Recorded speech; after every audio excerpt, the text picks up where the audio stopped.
Apple is more than a company, it's a global force shaping how we live. Each iPhone is assembled in China, with parts from around the world and software from California. Now, new tariffs threaten to add a hidden tax to the devices we use every day. The price of your next iPhone could soon reflect the cost of a geopolitical chess match. A tariff is a tax on imported goods. When the US imposes tariffs on China, products get more expensive. The question is, will Apple absorb the cost, or will you pay more? The story of this tariff is how global policy impacts the devices in your pocket. The next iPhone you buy may be the most expensive yet, not just in price, but in what it represents. On August 1, 2025, the US Trade Representative announced a new 15% tariff on goods from China, effective September 15th. Unlike previous rounds, this one targeted smartphones, laptops, and tablets, directly hitting the heart of the consumer tech market. The announcement sent shockwaves through the industry. For years, tariffs avoided popular gadgets to prevent consumer backlash. Now, that's changed. By targeting finished goods like the iPhone and MacBook, the administration made a bold political statement. The timing was brutal. Companies plan launches and logistics months in advance, and the fall is critical for new product releases. A mid-September tariff disrupts the launch cycle, creating a logistical nightmare for tech giants. The administration cited unfair trade practices and the need to rebalance the US-China trade deficit. But for Apple, the immediate effect was not protection, but punishment, penalizing a successful American company that relies on global production.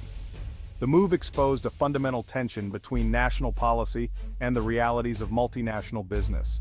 The tech industry now faces a new unpredictable front in the trade war. The new 15% tariff targets a wide range of consumer electronics, but Apple's core products are front and center.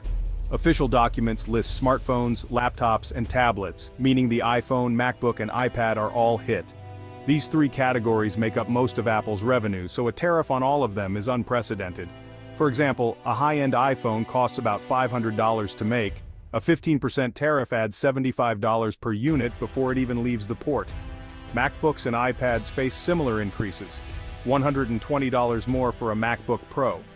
Accessories like the Apple Watch, AirPods, Apple TV, and HomePod are also included. The tariff is comprehensive, affecting nearly all of Apple's hardware ecosystem. This broad scope magnifies the potential damage, as it's not just one product line but the entire Apple experience. Notably, the tariffs apply to finished goods assembled in China, not necessarily to all individual components. Many valuable parts, processors, memory chips, displays, are made elsewhere and shipped to China for assembly. The tariff is calculated on the value of the fully assembled product imported into the US. This distinction is key. The value added in China is mostly labor and assembly, but the import value reflects the sum of all parts. Apple's manufacturing calculus just got a lot more complicated. The company must now weigh the cost of tariffs against the complexity of its global supply chain. Every device imported from China now carries a new, unavoidable cost. Apple's supply chain is a global masterpiece with over 200 suppliers in 43 countries. But final assembly for the iPhone, iPad, and MacBook is concentrated in China, mainly at Foxconn and Pegatron. This concentration, built over decades, is now a vulnerability. The tariff threat forces Apple to confront the risks of relying so heavily on China. Moving assembly out of China isn't quick or easy. It would take years, massive investment, and a new workforce. Apple has started assembling some older iPhones in India and AirPods in Vietnam, but these are small-scale experiments. The scale of Chinese operations is unmatched. Foxconn's Zhengzhou factory alone can employ over 300,000 workers. No other country can match that capacity on short notice. Shifting production would require moving not just assembly, but hundreds of component suppliers as well. The entire ecosystem around Apple's Chinese factories would be disrupted. The tariff doesn't just penalize Apple, it impacts the whole network of suppliers and workers built over generations. This is a decade-long challenge, not a quick fix. Apple's global supply chain, once its greatest strength, is now under intense scrutiny. The company faces a dilemma: adapt or absorb the cost. The world is watching to see how Apple responds to this unprecedented pressure. Wall Street hates uncertainty, and the tariff news sent Apple's stock tumbling, over 4% in a single day. Billions in market value vanished as investors worried about Apple's profitability. Analysts debated, Would Apple absorb the tariff, hurting earnings, or pass the cost to consumers, risking sales? If Apple absorbs the full 15% tariff, earnings per share could drop by as much as 10%. A massive blow for a trillion-dollar company. Passing the cost to consumers could push iPhone prices even higher, potentially slowing sales in a competitive market. The likely outcome? A mix: Apple absorbs some cost, raises prices a bit, and spreads the pain between itself and its customers. This uncertainty makes it hard for investors to predict Apple's future. The company's next move is critical. Will it protect profits or market share? Wall Street is holding its breath, waiting for clarity. The stakes are high, and every decision will ripple through the market. Apple's response to the tariffs could redefine its financial future. For now, uncertainty reigns. For consumers, the tariff debate boils down to one question: will my next iPhone cost more? The answer is almost certainly yes. If Apple passes the cost to customers, expect price hikes, $75 to $150 more per device. This could push top-tier iPhones well above $1,500, making upgrades harder for families. Some may switch to competitors or hold on to old phones longer, slowing Apple's upgrade cycle. If Apple absorbs the cost, billions are lost, money that could have gone to research and development. Less R&D means slower innovation and fewer groundbreaking features.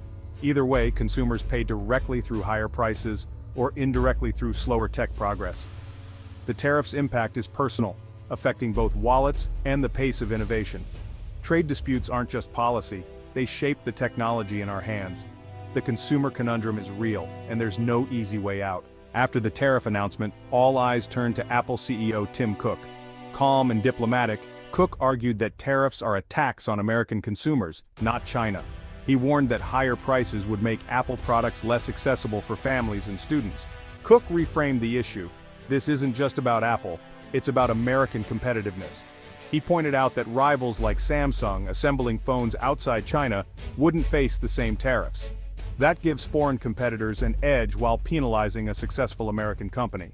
Cook called for engagement and dialogue, not confrontation. He urged policymakers to find solutions that don't hurt American companies or consumers. His message: tariffs threaten innovation, jobs, and America's tech leadership. Cook's response was firm, factual, and focused on finding a path forward. Apple isn't playing the victim, it's asking for rational policy. The stakes are high and the world is listening. Apple isn't alone. Nearly every major electronics company relies on Chinese manufacturing. The tariffs hit laptops, tablets, and smart devices across the industry, uniting competitors against a common threat. Companies are now forced to rethink their supply chains, considering alternatives like Vietnam, India, and Mexico. But none can match China's scale overnight. Diversifying is complex and costly. The shift has geopolitical consequences. The US-China economic partnership, once a stabilizing force, is now fraying. As companies move out of China, global interdependence weakens, risking a more fragmented world. The tech industry could split into separate spheres, one for China, another for the US and allies. This would mean different standards, platforms, and higher costs for everyone. The tariff isn't just a trade dispute, it's a battle over the future of the digital economy. The choices made now will shape technology for decades. The world is watching as the industry stands at a crossroads. The tariff threat on Apple products marks a pivotal moment for the global economy. A single policy decision now ripples through stock prices, supply chains, and product strategies. The clash is clear: globalization's efficiency versus nationalism's protectionism. Apple argues for a middle path. Global engagement and American strength aren't mutually exclusive. Tariffs, Cook says, are a blunt tool that hurt US consumers and companies more than foreign rivals. As the September deadline looms, negotiations may or may not bring relief. Companies scramble to adapt, with supply chains now a matter of geopolitics as much as logistics. The fundamental question: can global collaboration survive rising trade tensions? The answer will shape not just the next iPhone but the future of innovation itself. The world waits to see which path we choose.